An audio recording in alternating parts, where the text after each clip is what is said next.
आज मैं लेकर आया हूँ एक नया इन्फॉर्मेशनल वीडियो जो आईटीआई कोर्स के अंतर्गत आने वाले आईटीआई फीटर कोर्स के बारे में है। आज के इस वीडियो में आपको आईटीआई फीटर ट्रेड के बारे में सारी जानकारी दी जाएगी, जैसे कि यह कोर्स क्या होता है, किनको यह कोर्स करनी चाहिए, इस कोर्स के अंतर्गत बच्चे क्या सीखेंगे, एलिजिबिलिटी क्या होता है, एडमिशन प्रोसेस क्या होता है, टॉप एंट्रेंस एग्जाम्स कौन से होते हैं, कोर्स का ड्यूरेशन क्या होता है, अप्रेंटिस अगर कोई बच्चा करने जाता है तो उसका ड्यूरेशन क्या होगा, कोर्स का ट्यूशन फीस क्या लगेगा, कैरियर ऑप्शंस इस कोर्स को करने के बाद क्या है, जॉब गवर्नमेंट जॉब या प्राइवेट सेक्टर जॉब्स के क्या चांसेस हैं, कौन कौन से कंपनी में लग सकता है, उसका सैलरी भी उसमें आपको क्या मिलेगा, इसके बारे में मैं आपको जानकारी दूंगा।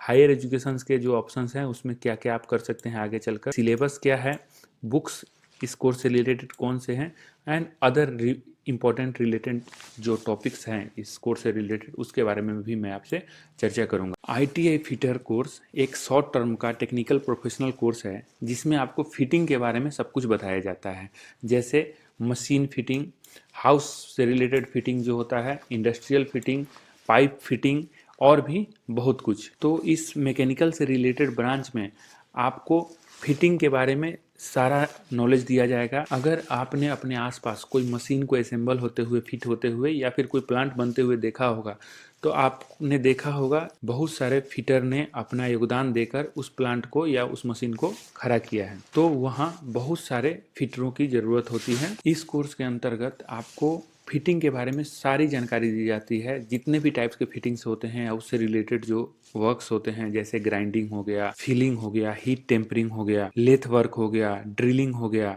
और भी डिफरेंट टाइप्स के इक्विपमेंट्स यूज़ करके जो डिफरेंट वर्क्स होते हैं फिटिंग से रिलेटेड, सब कुछ आपको यहाँ सिखलाया जाता है। और साथ में ये सब काम, जैसे ये मैकेनिकल से रिलेटेड ब्रांच है, मैकेनिकल काम है, फिजिकल काम है, तो इस काम को कैसे सेफली करना है, क्योंकि मैकेनिकल फील्ड में हमेशा एक्सीडेंट का या चोट लगने का चांसेस बना रहता है, तो कैसे सेफ्टी के साथ बिना जान माल का नुकसान किए काम को करना है, ये सब कुछ आपको यहाँ सिखलाया जाता है। कितने तरह के आईटीआई फिटर के कोर्सेस होते हैं, ट्रेड्स होते हैं इंडिया में, तो general fitter, sanitary hardware fitter, marine fitter, boiler fitter, electrical fitter और भी कुछ अलग ब्रांचेज हैं, लेकिन उनमें सबसे ज़्यादा जो फेमस ब्रांच है वो फिटर जनरल है।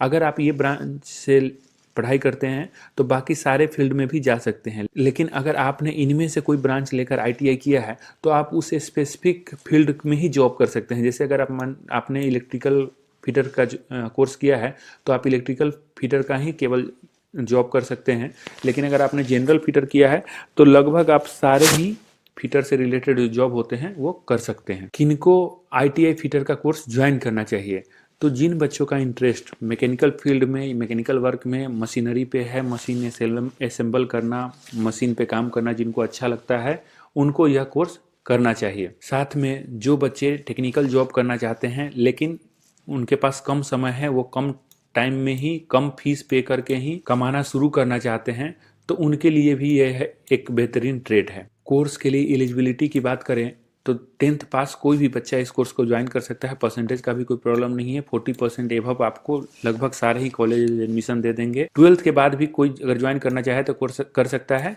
लेकिन 12th में उसका मैथ्स और साइंस सब्जेक्ट होना जरूरी होता है। एज की बात करें तो मिनिमम 14 ईयर्स आपका एज होना चाहिए, मैक्सिमम आपका एज 40 से कम होना चाहिए।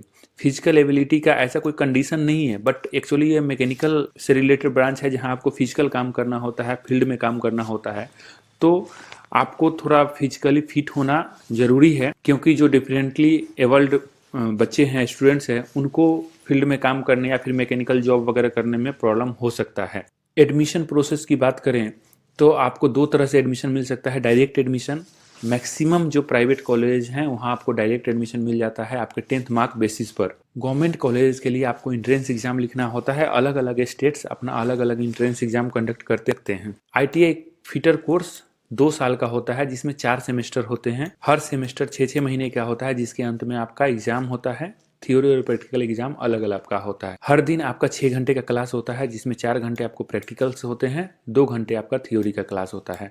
तो आप यहाँ भी एक बात समझ सकते हैं कि प्रैक्टिकल पे ज़्यादा जोर होता है। इस कोर्स को करने के बाद अगर आप अप्रेंटिस करने जाते हैं तो उसका ड्यूरेशन 3 साल का होता है, जिसमें 2 साल आपको जनरल ट्रेनिंग करना होता है। जॉब में आपके पास 2 ऑप्शंस हैं, गवर्नमेंट जॉब्स हैं, प्राइवेट जॉब्स हैं।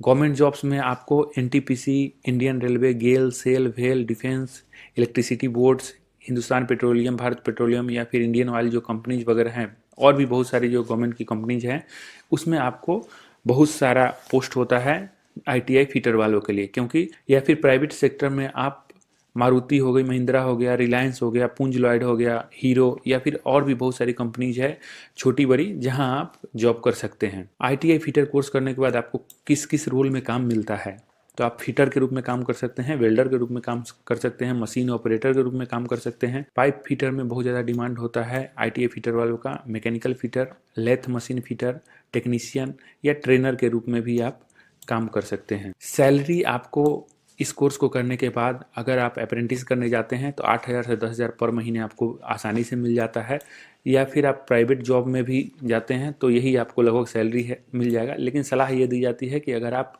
अप्रेंटिस कर लेते हैं और गवर्नमेंट ऑर्गेनाइजेशन से कर लेते हैं तो आपके लिए बहुत अच्छा होगा। अगर आपको ITI फिटर कोर्स करने के बाद गवर्नमेंट सेक्टर में जॉब लग जाता है तो मिनिमम सैलरी आपको 15,000 से ही शुरू होता है, क्योंकि जो गवर्नमेंट का मिनिमम वेज का रूल है टेक्नीशियन के लिए, उसके अनुसार आपको सैलरी 15,000 से ऊपर ही मिलेगा, नीचे नहीं मिलेगा। ITI फिटर कोर्स करने के बाद हायर एजुकेशन की बात करें तो सबसे बेहतरीन ऑप्शन है डिप्लोमा इन इंजीनियरिंग या फिर पॉलिटेक्निक करना।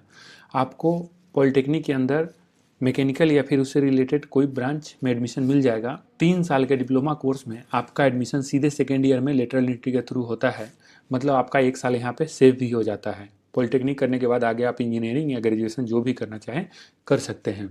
या फिर आप अगर सिंपल ग्रेजुएशन करना चाहते हैं तो उसका ऑप्शन ये है कि NIOS से आप 12th कर लें साथ में ही, जब आप ITI कोर्स कर रहे हैं उसी समय, या फिर कोर्स खत्म होने के बाद, और उसके थ्रू आप NIOS से ही ग्रेजुएशन कर सकते हैं। ITI वालों के लिए वहां अलग से प्रावधान रखा गया है ताकि ITI वाले भी ग्रेजुएशन कर सके, अपना एजुकेशन को आगे बढ़ा सकें। कुछ फिटर ट्रेड के सिलेबस की बात करें तो आपको 5 सब्जेक्ट हर सेमेस्टर में पढ़ने होते हैं।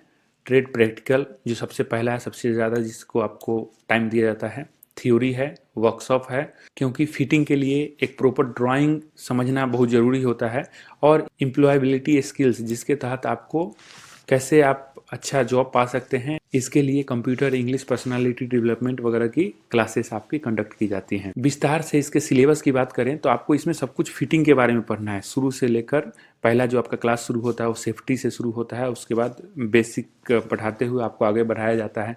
तो विस्तार से आप सिलेबस देखना चाहें तो आप मेरे वेबसाइट पर विजिट कर सकते हैं, या फिर अलग से मैंने एक लिंक भी दे दिया है सिलेबस के लिए, जहां आप NCVT के द्वारा चलाए जा रहा है सिलेबस को विस्तार से पढ़ सकते हैं। ITI फिटर से रिलेटेड इंपॉर्टेंट क्वेश्चंस, जैसे कि एजुकेशन लोन मिलेगा या नहीं मिलेगा इस कोर्स के लिए। अगर आप किसी गवर्नमेंट इंस्टीट्यूट में ज्वाइन कर रहे हैं तो आपको एजुकेशन लोन वगैरह की ज़रूरत ही नहीं पड़ेगी, क्योंकि जो फीस वगैरह आप देते हैं वो बहुत कम होता है, और वो भी आपको स्टाइफन वगैरह के रूप में मिल जाता है, वापस मिल जाता है।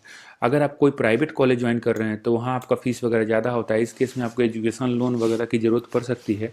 तो इस कोर्स के लिए भी आपको एजुकेशन लोन मिलता है, क्योंकि ये एक टेक्निकल कोर्स है। बहुत सारे स्टेट गवर्नमेंट्स भी आपको आपके फीस के लिए मदद कर सकते हैं। एक दूसरा जो इम्पोर्टेंट क्वेश्चन होता है कि NCVT से डिग्री ले या SBCT से डिग्री ले। तो अगर आपके पास ऑप्शन अवेलेबल है तो आप NCVT के लिए जाइए, लेकिन अब ज़्यादा डिफरेंस नहीं रह गया है NCVT और SBCT में। तो दोस्तों, मुझे उम्मीद है कि मैं आपको ITI फिटर कोर्स के बारे में एक बेहतर जानकारी दे पाया। आपकी तरफ से कोई सुझाव या सवाल हो तो मुझे कमेंट सेक्शन में बता सकते हैं, मैं जल्द से जल्द आपको रिप्लाई करने की कोशिश करूँगा। धन्यवाद।